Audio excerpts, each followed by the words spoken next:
मैं आज सरगवानी कढ़ी बनावी छे।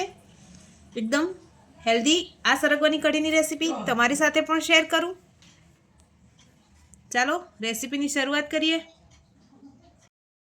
हेलो फ्रेंड्स, भावनानी रसोईमां तमारुं स्वागत छे। अहींया आपणे बे सरगवानी सींगो लीधी छे, एने छोली अने आ रीतना मीडियम पीसमां कट करी लीधेला छे। गैस चालू कर दीधो छे। हवे एमां पाणी उमेरीशुं।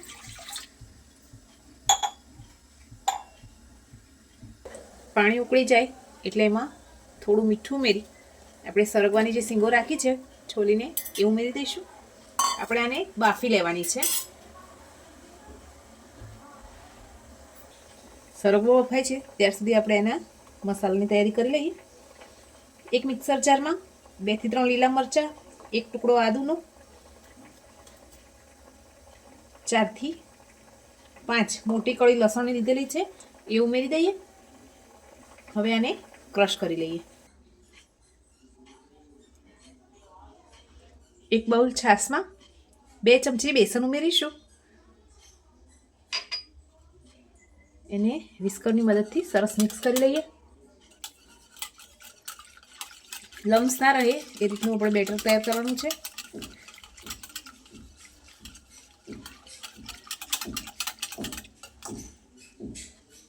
ગેસ ઉપર એક બાઉલ રાખી દીધેલું છે। હવે આમાં તેલ ઉમેરીશું। અત્યારે આપણે આદુ મરચાંને લસણની પેસ્ટનો જ ખાલી વઘાર કરીશું, જેથી લસણની કચાશ દૂર થઈ જાય। હવે હિંગ ઉમેરીશું।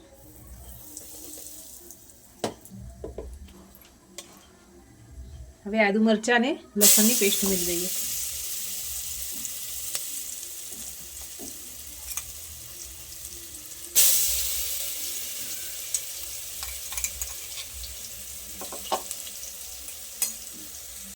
લસણની કચાશ દૂર થઈ જાય પછી આપણે આમાં છાશવાળું બેટર ઉમેરી દઈશું। છાશ આપણી ફાટે નહીં એની માટે સ્વાદ પ્રમાણે મીઠું ઉમેરી દઈશું। પહેલાં તો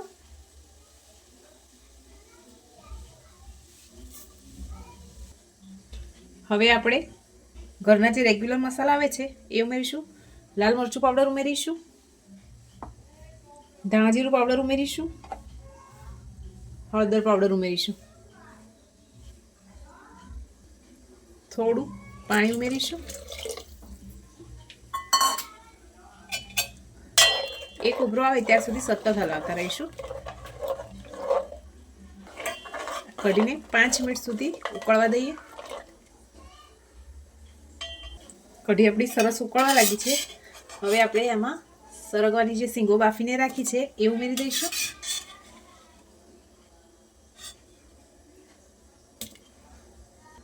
વઘારિયામાં તેલ ઉમેરીશું।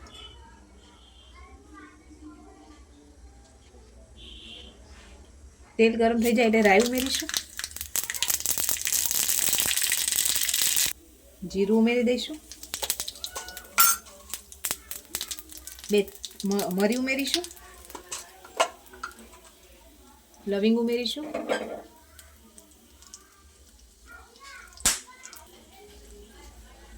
લાસ્ટમાં મીઠાના દાણા પાન ઉમેરી વઘાર ઉમેરી દઈશું।